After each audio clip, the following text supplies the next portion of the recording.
ಯೆಹೋಶುವನ ಗ್ರಂಥ ಅಧ್ಯಾಯ 14.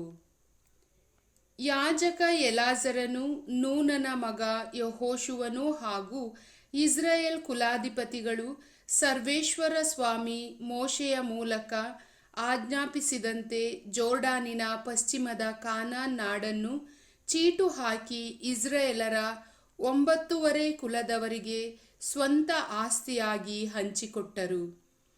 ಉಳಿದ 2 ಕುಲಗಳ ಜನರಿಗೆ ಜೋರ್ಡಾನಿನ ಆಚೆಯಲ್ಲಿ ಮೋಶೆಯೇ ಸ್ವತ್ತನ್ನು ಕೊಟ್ಟಿದ್ದನು.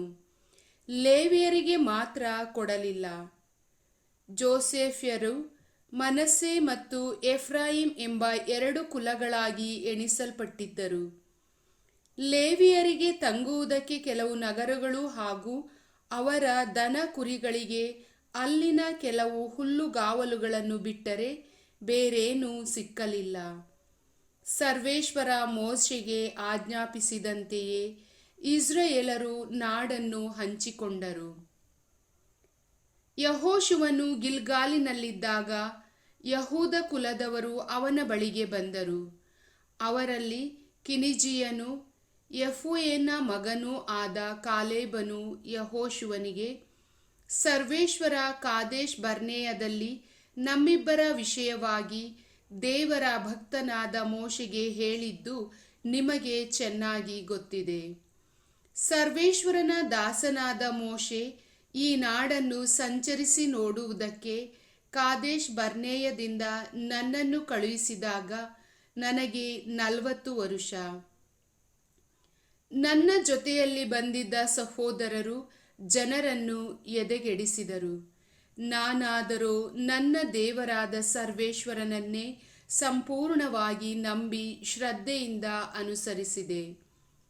ಮೋಶೆ ಅಂದು ನನಗೆ, ನೀನು ಪೂರ್ಣ ಮನಸ್ಸಿನಿಂದ ನನ್ನ ದೇವರಾದ ಸರ್ವೇಶ್ವರನನ್ನೇ ಶ್ರದ್ಧೆಯಿಂದ ಅನುಸರಿಸಿದ ಕಾರಣ ನೀನು ಸಂಚರಿಸಿದ ಪ್ರದೇಶ ನಿನಗೂ ನಿನ್ನ ಸಂತಾನದವರಿಗೂ ಶಾಶ್ವತ ಸೊತ್ತಾಗುವುದು ಎಂದು ಪ್ರಮಾಣ ಮಾಡಿ ಹೇಳಿದನು. ಸರ್ವೇಶ್ವರ ಈ ಮಾತುಗಳನ್ನು ಮೋಶೆಗೆ ಹೇಳಿದಂದಿನಿಂದ ಇಸ್ರಾಯೇಲರು ಅರಣ್ಯದಲ್ಲಿ ಅಲೆಯುತ್ತಿದ್ದ ವರ್ಷಗಳೂ ಸೇರಿ 45 ವರ್ಷಗಳು ದಾಟಿದವು. ಸರ್ವೇಶ್ವರ ತಾವು ನುಡಿದಂತೆಯೇ ಈ ಕಾಲವೆಲ್ಲ ನನ್ನನ್ನು ಜೀವದಿಂದುಳಿಸಿದ್ದಾರೆ. ಈಗ ನನಗೆ 85 ವರ್ಷ. ಮೋಶೆ ನನ್ನನ್ನು ಕಳುಹಿಸಿದಾಗ ನನಗೆಷ್ಟು ಬಲವಿತ್ತೋ ಈಗಲೂ ಅಷ್ಟೇ ಬಲವಿದೆ. ಯುದ್ಧ ಮಾಡುವುದಕ್ಕೂ ವಿಶೇಷ ಕಾರ್ಯಗಳನ್ನು ನಿರ್ವಹಿಸುವುದಕ್ಕೂ ನನಗೆ ಮುಂಚಿನಂತೆಯೇ ಶಕ್ತಿ ಇದೆ. ಹೀಗಿರಲು ಸರ್ವೇಶ್ವರ ಆ ದಿನದಂದು ಸೂಚಿಸಿದಂತೆ ಈ ಮಲೆನಾಡನ್ನು ನನಗೆ ಕೊಡು. ಇದರಲ್ಲಿ ಎತ್ತರವಾದ ವ್ಯಕ್ತಿಗಳಿದ್ದಾರೆ, ದೊಡ್ಡ ದೊಡ್ಡ ನಗರಗಳಿವೆ, ಕೋಟೆ ಕೊತ್ತಲಗಳಿವೆ ಎಂದು ಆ ಕಾಲದಲ್ಲಿ ನೀನು ಕೇಳಿದುಂಟು.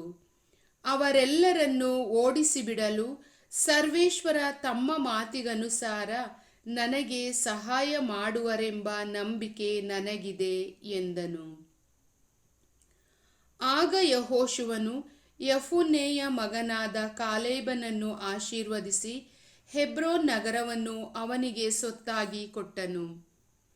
ಕಿನಿಜಿಯನಾದ ಯೆಫುನ್ನೆಯ ಮಗ ಕಾಲೇಬನು ಇಸ್ರಾಯೇಲಿನ ದೇವರಾದ ಸರ್ವೇಶ್ವರನನ್ನು ಸಂಪೂರ್ಣವಾಗಿ ಶ್ರದ್ಧೆಯಿಂದ ಅನುಸರಿಸಿದ್ದರಿಂದ ಹೆಬ್ರೋನ್ ಅವನಿಗೆ ಸ್ವತ್ತಾಗಿ ಸಿಕ್ಕಿತು. ಅದು ಇಂದಿನವರೆಗೂ ಅವನದೇ ಆಗಿದೆ.